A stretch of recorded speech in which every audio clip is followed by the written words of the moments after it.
रात के सन्नाटे में जब सूरत की रंगीन रोशनियां मध्यम पड़ने लगती हैं, तब कुछ ऐसी कहानियां जन्म लेती हैं जो बाहर से तो चमक धमक वाली दिखती हैं, लेकिन उनके भीतर समझौते और मजबूरियों की एक गहरी खाई होती है। आज की कहानी भी कुछ ऐसी ही कहानी है, जहां दौलत, खूबसूरती और जरूरतों ने मिलकर एक ऐसा जाल बुना जिसमें एक जवान लड़का अपनी मर्जी से नहीं बल्कि हालातों के थपेड़ में जा गिरा। शहर के बीचों बीच आलीशान 2 मंजिल साड़ियों का शोरूम था, जिसकी चमक दूर से ही आंखों को भा जाती थी। इस दुकान की मालकिन थी मोहिनी, एक ऐसी औरत जिसकी खूबसूरती के चर्चे पूरे इलाके में थे। अपने पति की मौत के बाद मोहिनी न केवल उसका कारोबार संभाल रही थी, बल्कि अपनी जिंदगी को अपनी शर्तों पर जीना शुरू कर दिया था। लेकिन उन शर्तों के पीछे एक अंधेरी सच्चाई भी छिपी हुई थी। मोहिनी को अपनी तन्हाई मिटाने के लिए हर कुछ दिनों में एक नए चेहरे की तलाश रहती थी। उसके यहाँ काम करने आने वाले लड़कों के लिए नौकरी सिर्फ काम नहीं, बल्कि मोहिनी की सनक को पूरा करने का एक जरिया मात्र था।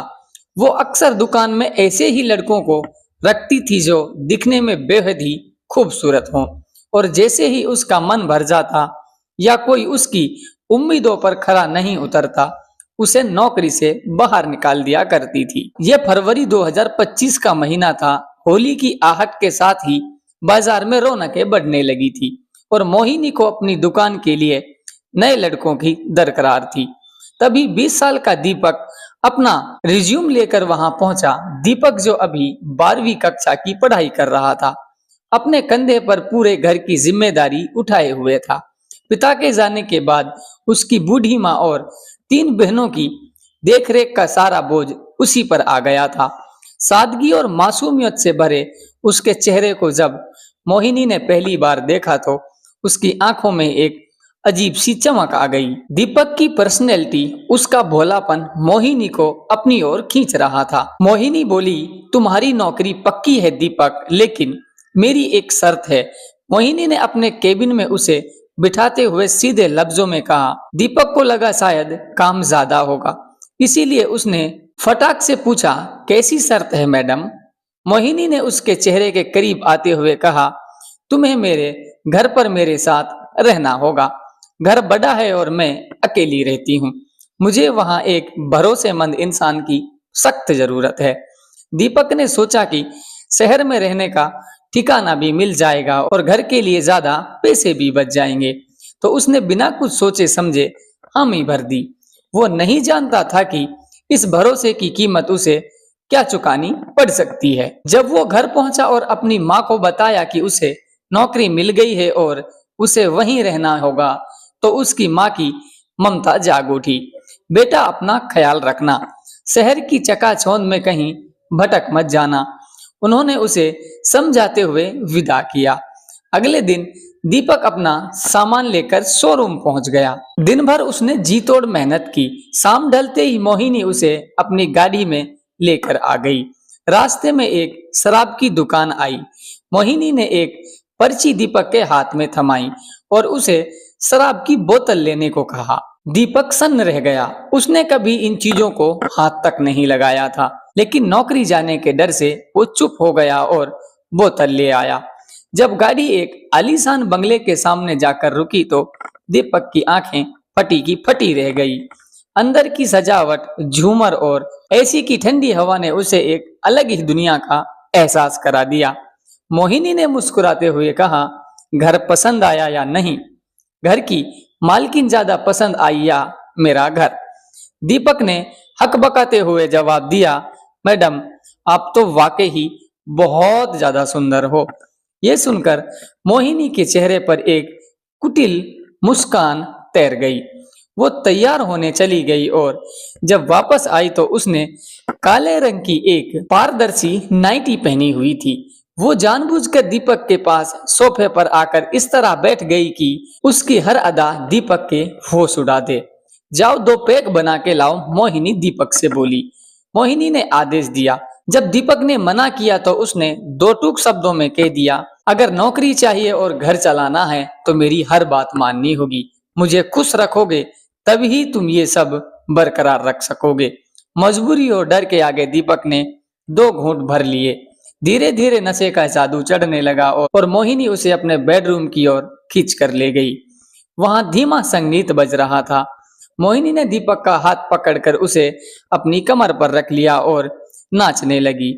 उस रात दीपक ने अपनी गरिमा और अपनी नैतिकता का सौदा कर दिया। अपनी गरीबी के बदले बिस्तर पर उसने वो सब किया जो मोहिनी चाहती थी, सिर्फ इसीलिए कि ताकि उसकी माँ और बहनों को भूखा ना सोना पड़े। अगली सुबह मोहिनी ने उसे पूरी तरह संतुष्ट नहीं पाया। परफॉर्मेंस ठीक थी पर वो बात नहीं थी जो मुझे चाहिए।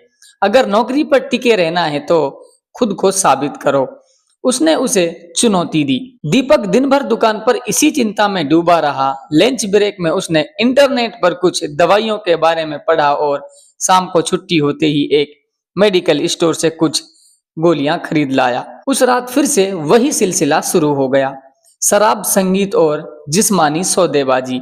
लेकिन इस बार दीपक ने उन गोलियों का सहारा लिया था और उस रात उसने मोहिनी को उस हद तक मजबूर कर दिया कि वो खुद रुकने की गुहार लगाने लगी। मोहिनी दंग रह गई थी। उसने कभी सोचा भी नहीं था कि ये सीधा साधा लड़का इस कदर उसे मदहोश कर देगा। वो दीपक के उस नए रूप की कायल हो गई। जैसे जैसे दिन बीतते गए मोहिनी की सनक और अब जुनून में बदलाव आने लगा था। उसे दीपक के रूप में वो खिलौना मिल गया था जो उसे हर रोज खुशी दे सकता था। 1 महीने बाद मोहिनी ने एक बड़ा प्रस्ताव रखा। दीपक, मैं तुमसे शादी करना चाहती हूँ। तुम उम्र का फासला मत देखना। मैं तुम्हारी माँ और बहनों का सारा खर्च उठाऊंगी, उन्हें एक अलग घर भी दिला दूंगी। दीपक के सामने एक बड़ा धर्म संकट था। कहाँ वो 20 साल का जवान लड़का और कहाँ 40 साल की मोहिनी। उसकी माँ ने मना कर दिया और वो विधवा भी थी और उससे उम्र में भी काफी ज्यादा बड़ी थी। ये रिश्ता समाज में बदनामी लाएगा। लेकिन लेकिन दीपक ने अपनी आंखों के सामने अपनी बहनों की शादियां और माँ का बुढ़ापा देखा। उसने सोचा कि अगर वो खुद को कुर्बान कर दे तो शायद उसके परिवार का भविष्य संवर जाए। आखिरकार दीपक ने मोहिनी का हाथ थाम लिया। शादी हुई और मोहिनी ने अपना वादा निभाया। उसने दीपक के परिवार के लिए अलग इंतजाम कर दिया और वो खुद दीपक के साथ रहने लगी। मोहिनी ने अब बाहर के लड़कों को बुलाना छोड़ दिया था। शायद उसे वो सुकून मिल रहा था जिसकी उसे तलाश थी। लेकिन दोस्तों, यहाँ ये सवाल खड़ा होता है कि क्या दीपक का अपनी गरीबी के आगे घुटने टेकना क्या एक सही फैसला था? क्या एक औरत अपनी ताकत और पैसों के दम पर किसी को भी इस तरह मजबूर कर सकती है और उसका फायदा उठा सकती है? और क्या मोहिनी सच में बदल गई है या सिर्फ एक ठहराव है? अपनी राय हमें कमेंट बॉक्स में कमेंट करके जरूर बताना। हमारा मकसद किसी को ठेस पहुंचाना नहीं था, बल्कि समाज के उन कोनों को दिखाना है जहां अक्सर अंधेरा होता है। कल फिर मुलाकात होगी किसी नई हकीकत के साथ। तब तक के लिए आप अपना ख्याल रखिएगा। धन्यवाद।